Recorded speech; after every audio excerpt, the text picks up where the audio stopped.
Ramaya Ramabhadraya Ramachandraya Vedase Raghunathaya Nathaya Sitaya Patiye Namaha. Ayodhya chapter number 52. Ram, Sita and Lakshmana cross the river Ganga. The recitation begins now. At daybreak, Rama, the favorite of fame and valor, turned to Lakshmana and said, "My dear boy, the Lord of the day sends his messenger, the ruddy dawn, to announce his approach. The shades of night are fading fast. Lo, yon black cuckoo welcomes us with melodious song. Did you notice that the cry of the wild peacocks is more sonorous and piercing than that of the tame ones we have at Ayodhya? The broad stream of the Ganga and its strong current preclude any possibility of crossing it without a boat. Make the necessary arrangements." Lakshmana communicated Rama's orders to Guha and Sumantra.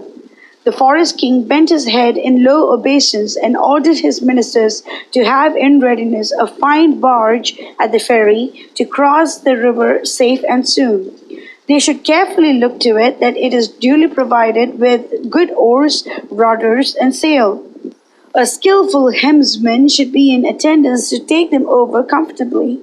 It was done, and Guha approached Rama respectfully and said, "Master, the boat awaits you at yon landing place. I think you crossed the river in it safely enough. What are your orders? I pray you get into it." "You have done more than enough," replied Rama. "See that our spades, baskets, clothes, ornaments, and weapons are arranged in it." Then Rama and Lakshmana donned their armor, girt their quivers and swords, and moved on to the landing place. Sumantra, noticing that Rama ordered not the chariot to follow, bowed in low reverence and said, "Lord, what are my orders?" To which Rama replied all gently, laying his hand upon his arm, "Sumantra, my dear, see that you return on the wings of speed to the side of our king. His orders were that we should drive thus far. We proceed afoot to the forests from here, so you need not trouble yourself further on our account." The aged minister understood that he was ordered to return to Ayodhya, and with a face from which all joy, all peace had departed, he ventured to submit. "Do you for a moment think that anyone in this wide world relishes your unfortunate lot to dwell for long years in these forests like homeless wanderers, and Lakshmana and Sita with you? If your noble self be thus a target for the sorrows of adversity, it seems to me as clear as anything that there is no merit, not the slightest, in celibacy, study of the Vedic lore, compassion, or righteousness. If it were otherwise, how is it that they bear no fruit in you, whom all graces combine to adorn? You have chosen to dwell in the dark forests in the company of Lakshmana and Sita, and you have ensured for yourself unparalleled fame as a lord of the three worlds, like unto Mahavishnu, who strode over the universe in 3 paces. At first, our hearts rejoiced at the anticipated life of happiness and content when you should sit on the throne of your fathers. But cruel Kaikeyi dashed the cup from our lips. Later on, it seemed as if you would allow us to accompany you in your exile, but you cast heavy sleep over us and silently took yourself away from our midst. Therein too we have been cruelly deceived by your good self. Yet I entertained a last hope that you will be pleased to allow me, at least your old and faithful servant, to serve you, and now you have put your foot down upon it firmly and irrevocably. You have disappointed me in this too. Whichever way we turn, we are confronted with the ruins of our hopes and aspirations. And as if this were not suffering enough, you have arranged to leave us to the tender mercies of that monstrous sinner Kaikeyi. Eternal hopeless woe and despair are our only portion."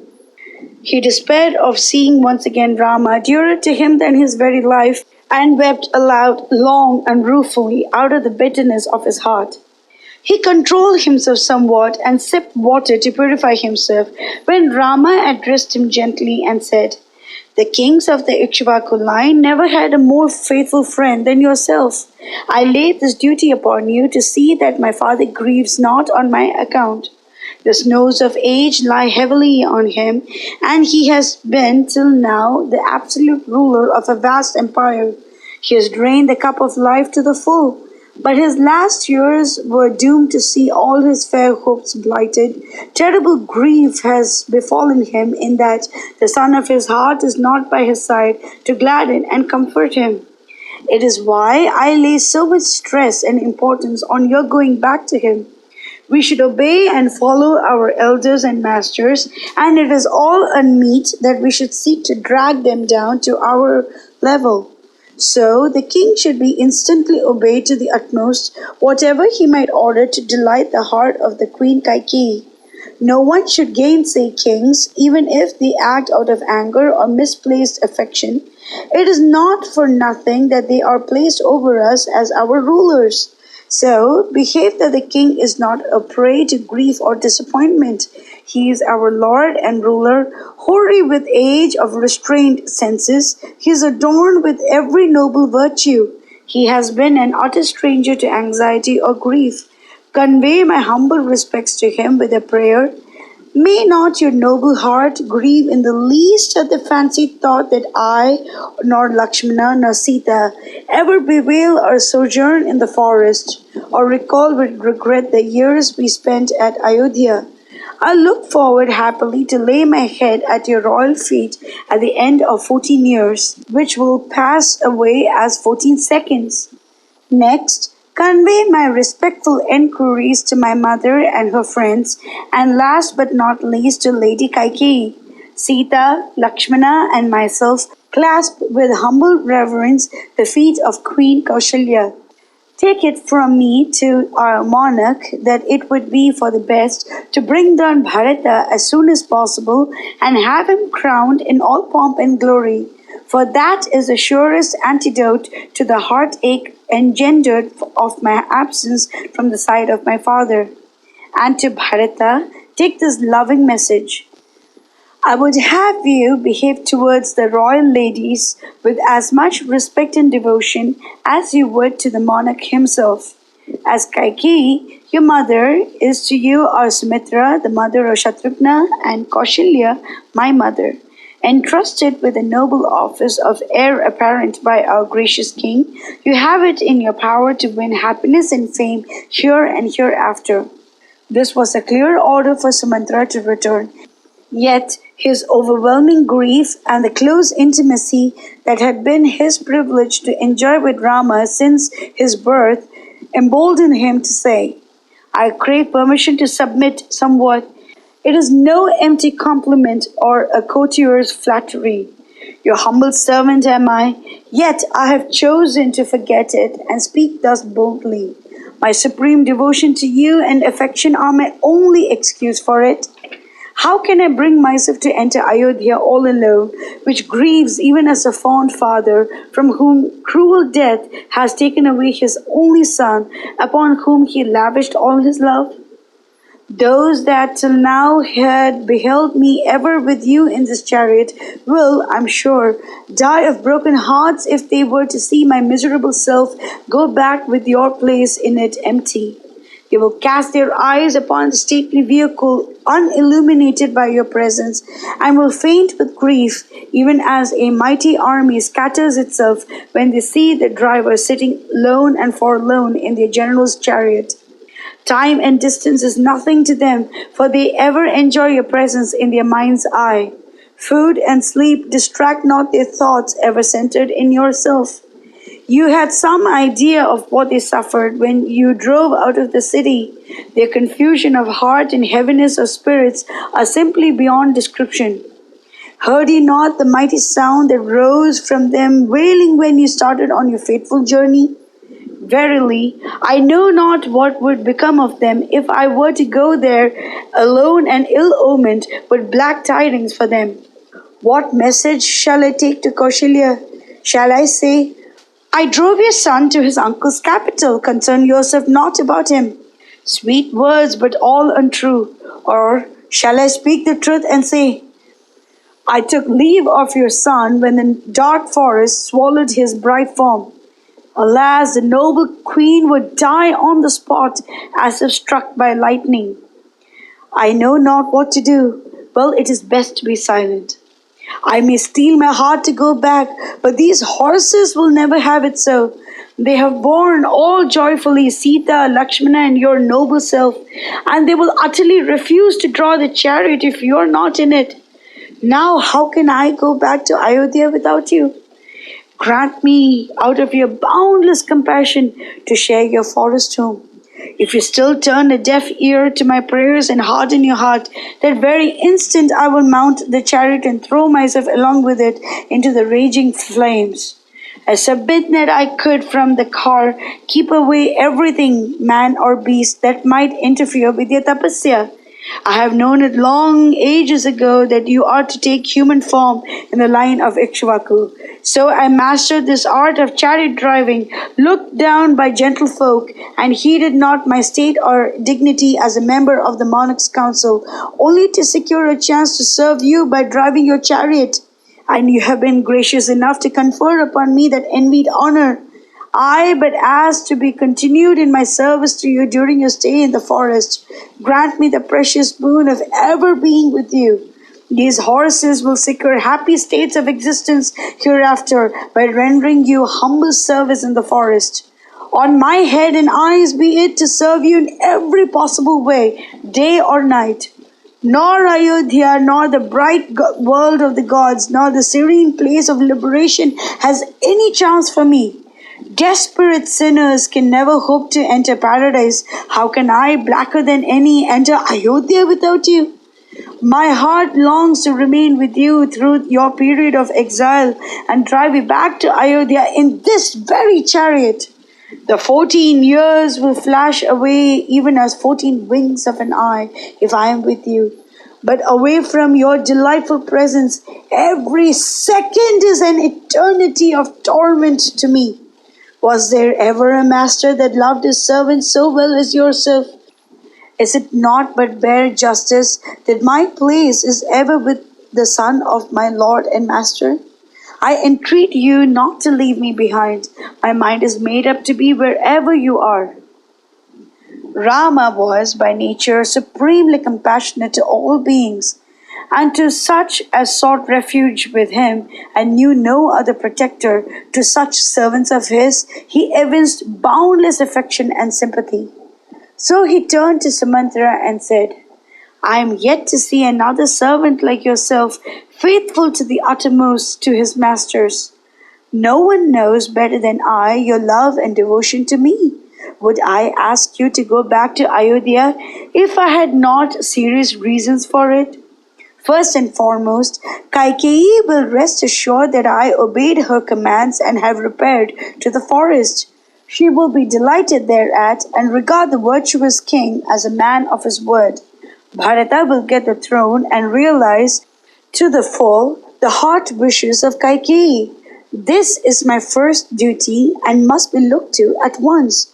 So, have the kindness to return to the city and convey my messages to the respective parties. And he consoled the broken-hearted Sumantra as best as he could. He next addressed himself to Guha and said, You should not insist upon my taking up my abode here with you. It is too near the city. My father's orders require me to dwell in some holy hermitage, and my resolve too lies that way.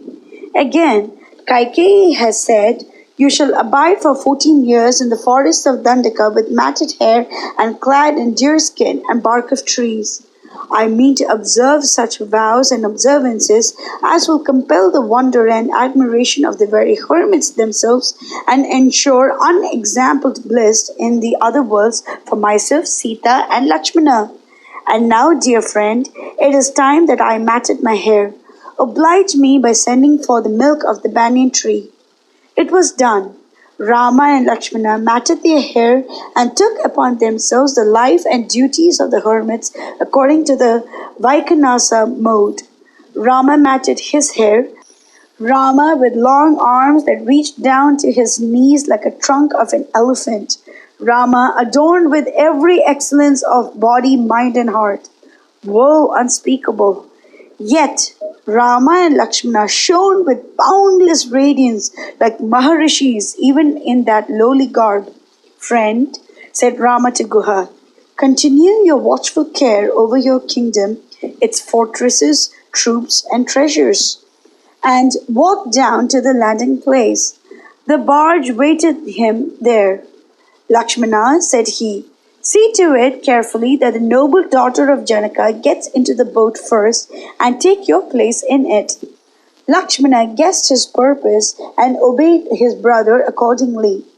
Rama got in last and recited the mantras prescribed for Brahmanas and Kshatriyas to ensure a safe passage across the rivers.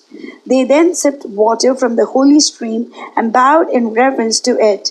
Rama then graciously dismissed Sumantra, Guha, and his followers, took his seat, and ordered the rowers to give way. They set themselves to the joyful task with a will, and the barge was nearing the middle of the stream when Sita clasped reverent hands and prayed, Mother Ganga, may my lord and master sojourn for 10 years and 4 in the forest, keeping well his promise to the king, and return safe and happy to Ayodhya with Lakshmana and myself. Then will I render worship, meet, and adoration to you. You course through the heavens, the earth, and the nether worlds. You begin to manifest yourself in the world of Brahma, and the Lord of the ocean is your happy spouse. Mother Divine, I bow my head to you in reverence and raise my voice in humble prayer. Grant me that my Lord returns safe and happy and sits on the throne of his ancestors, and I will give away to the holy Brahmanas countless kind clothes and sweet food. On my return to Ayodhya, my first care shall be to worship you, the other deities here, Manikarnika and the other sacred bathing places, Kashi and the other sanctified spots, with offerings of various kinds of fruits and thousands of honey pots. I pray you fulfill the dearest wish of my heart, that the righteous brothers should live their period of exile in peace and happiness and return to Ayodhya in safety. Meanwhile, the barge touched the other bank and they got down from it. Then Rama turned to Lakshmana and said, henceforth, we are to live by ourselves in these forests where man lives not. So I enjoin you to look after the safety of Sita and give your best attention to it. Lead the way, Sita comes after you, and I walk in the rear, guarding you as it were. Henceforth, we must watch over one another. There has been no occasion till now to call forth our endurance and fortitude. Sita will, this day, have a taste of what the rough forest life is like. She is to enter the forest proper, untenanted by man, with no villages or hamlets, to relieve the vast loneliness, and cut up by rough, uneven paths interspersed with deep chasms. Accordingly, Lakshmana took his place in the front, Sita followed next, and Rama came last. Sumantra gazed long and steadily at Rama as he crossed the Ganga and proceeded beyond. Then distance gradually blurred the fair vision, and he raised his voice and wept in the bitterness of his heart. Rama resembles in might the Lord of the planets. He has it in him to accomplish to the utmost the wishes of those that depend upon him. Still, as became a great one, he bound himself to obey the commands of his elders and underwent many a trouble. They crossed the river Ganga. They entered the kingdom of Matsyas, rich in wealth and corn and teeming with its happy millions. The brothers had to kill the wild boar, the white-footed antelope, the spotted antelope, and a maharuru, which is a species of deer, and other animals that sought to attack them. And at sunset sought the foot of a large tree and had their first forest meal. Mangalam Kaushalendraya, Mahaniya Gunabdiye, Chakravarti Dhanurjaya, Sarvabhaumaya Mangalam.